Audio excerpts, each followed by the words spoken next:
Capítulo 4. William Mellor y su hermenéutica fallida. El origen de muchas de las doctrinas distintivas y fundamentales de la Iglesia Adventista del Séptimo Día se remonta bien a William Mellor, a una reinterpretación de sus enseñanzas después de que se demostró que eran erróneas, o a otros que estaban relacionados con él o fueron influidos por él, de acuerdo con cualquier criterio. Mellor y su reavivamiento representa una parte notable de la historia estadounidense del siglo XIX.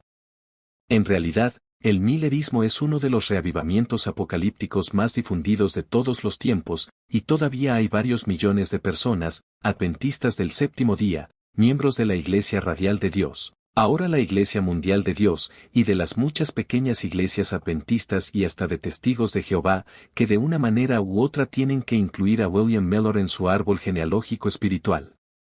Mucho se ha escrito sobre William Mellor, pero, para nuestros propósitos, todo lo que necesitamos saber es que él inició el gran movimiento del segundo advenimiento con su predicción de que Cristo vendría en 1843. Con esta breve introducción, descubramos sus métodos y su mensaje en las obras del propio Mellor. En el capítulo anterior, vimos que Elena G. White le dio a William Mellor un respaldo abarcante y entusiasta.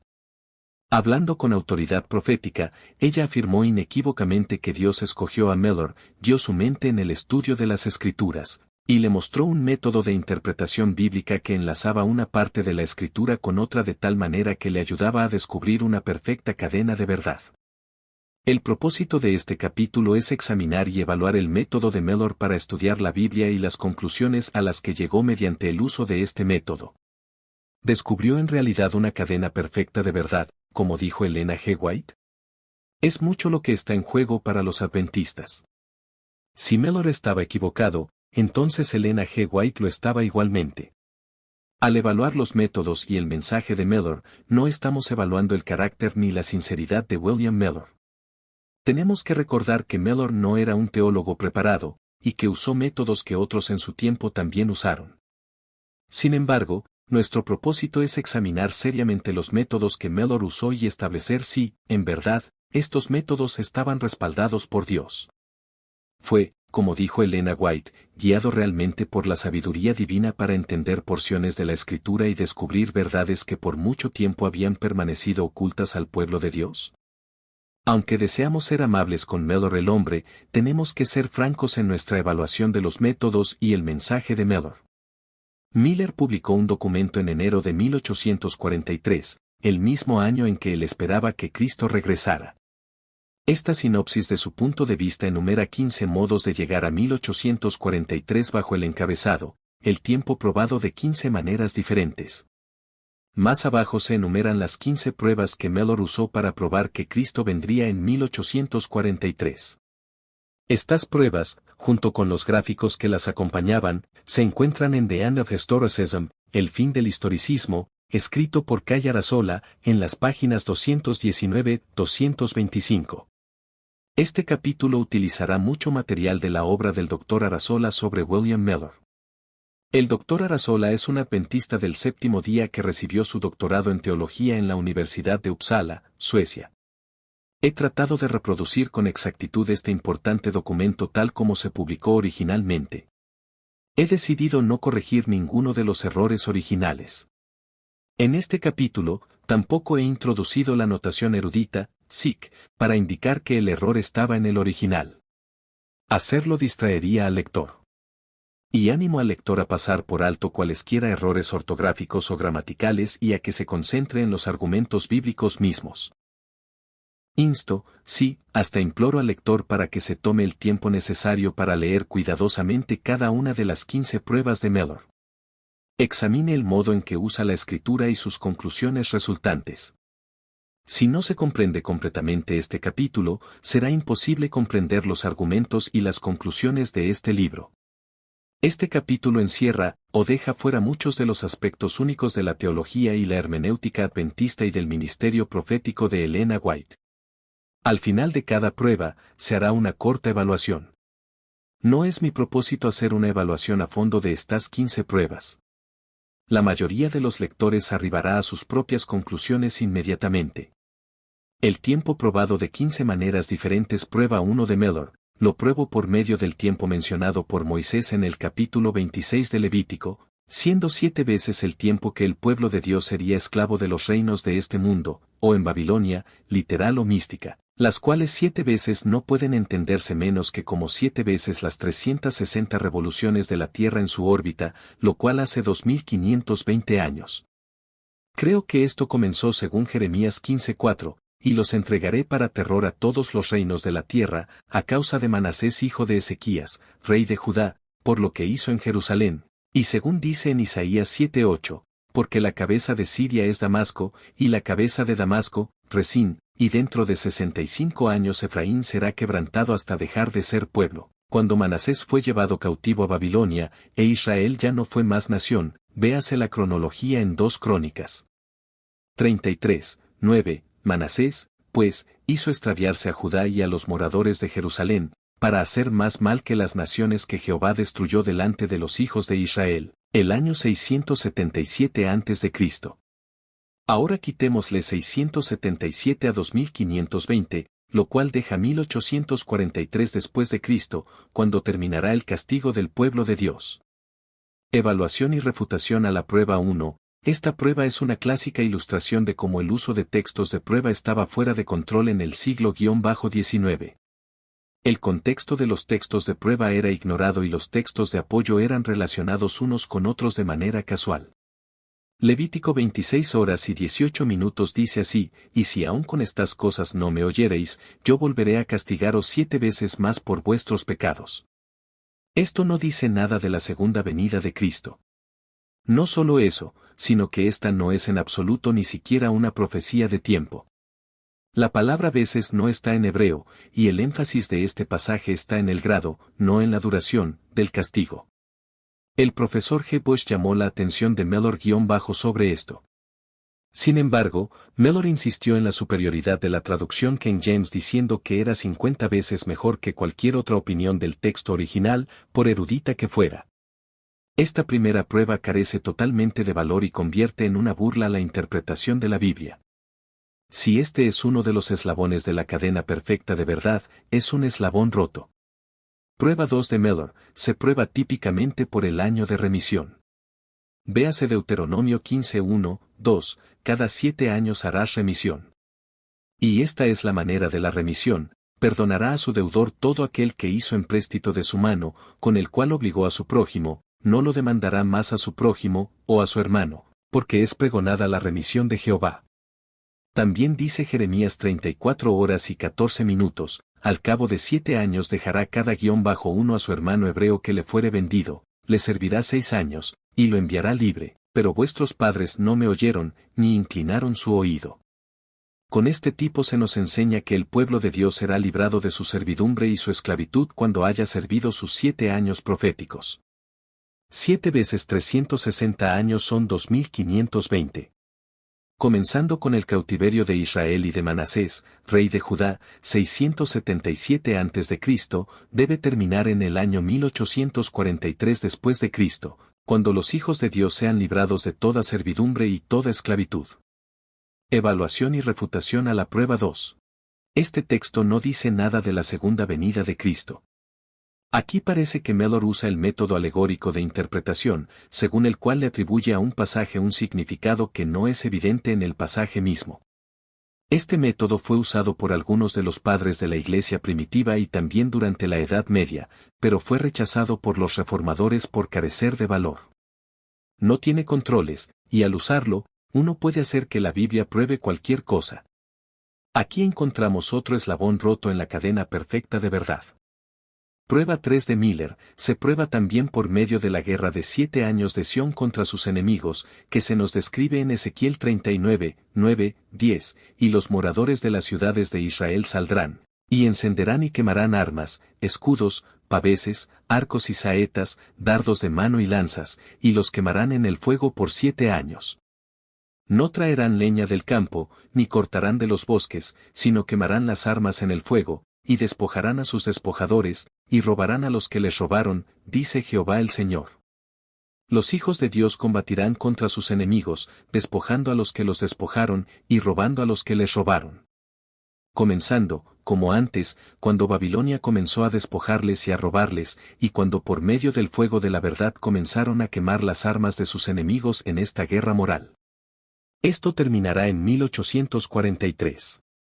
Evaluación y refutación a la prueba 3. Aquí Mellor toma una sección oscura, apocalíptica, de Ezequiel, que menciona a gente que quema armas por 7 años, y Mellor convierte esto en una profecía de la segunda venida.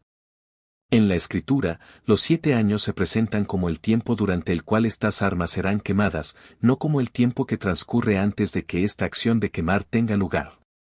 Dándose cuenta de esto, Mellor enseñó que las armas comenzaron a ser quemadas en el año 667 a.C. y que esto continuaría hasta 1843.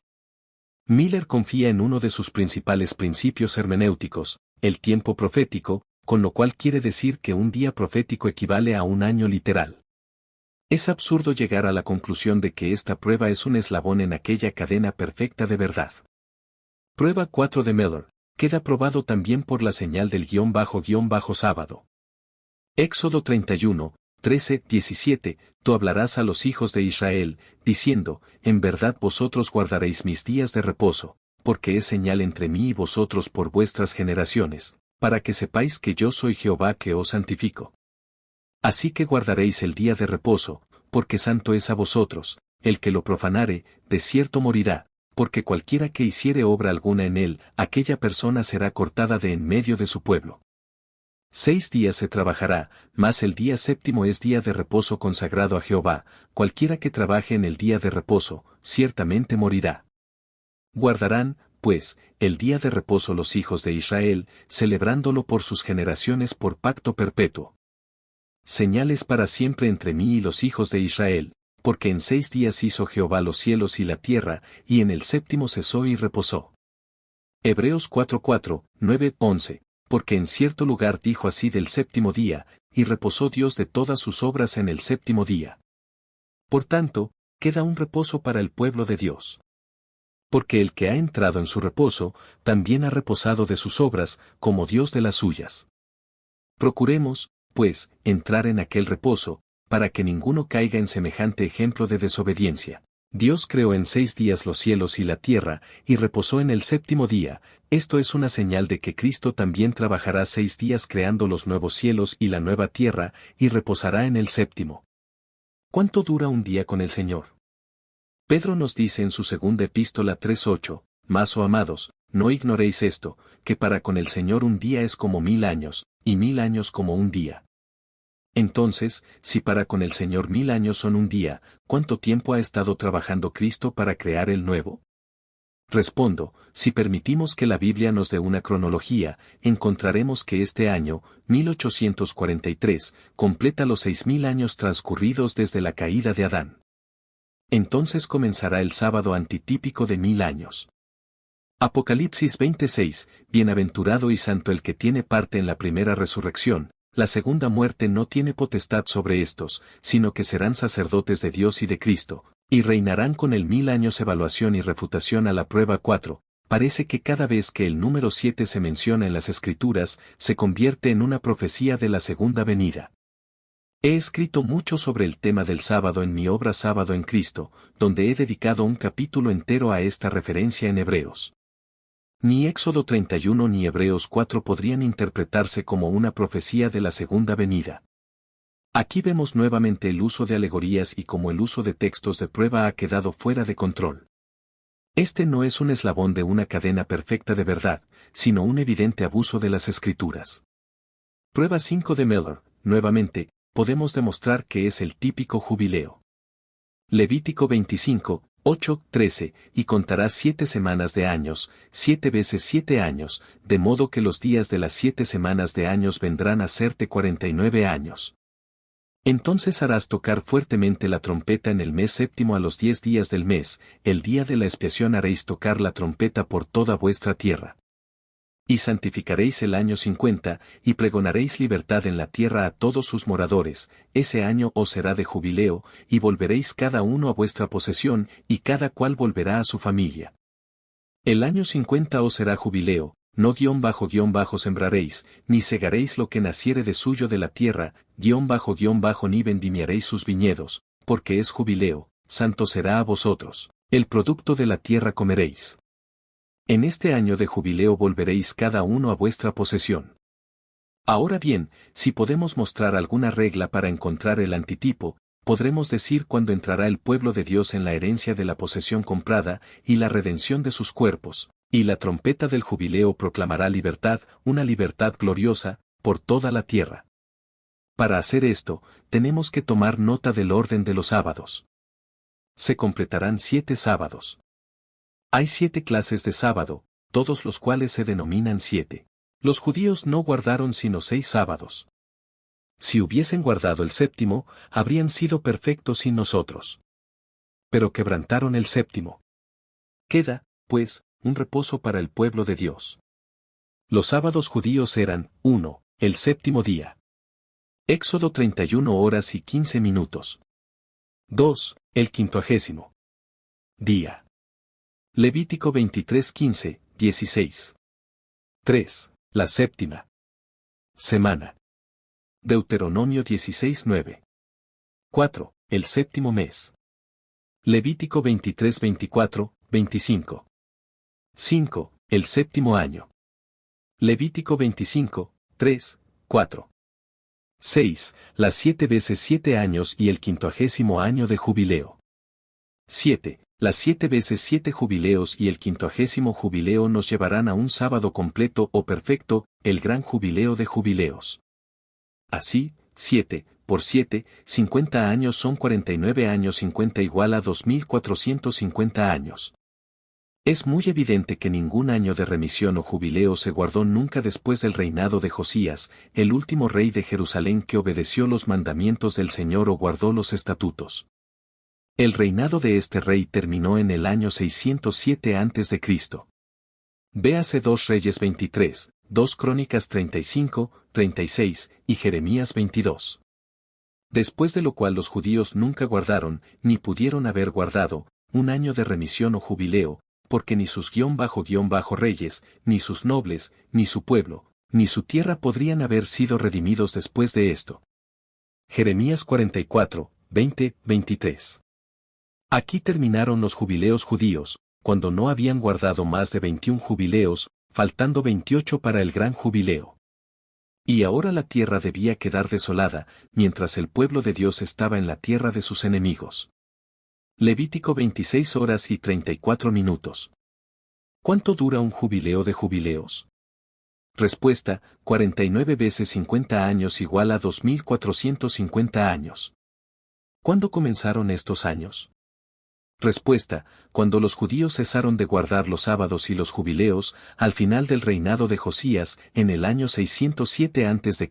restense 607 de 2450, lo cual deja el año 1843 después de Cristo, cuando venga el jubileo de jubileos.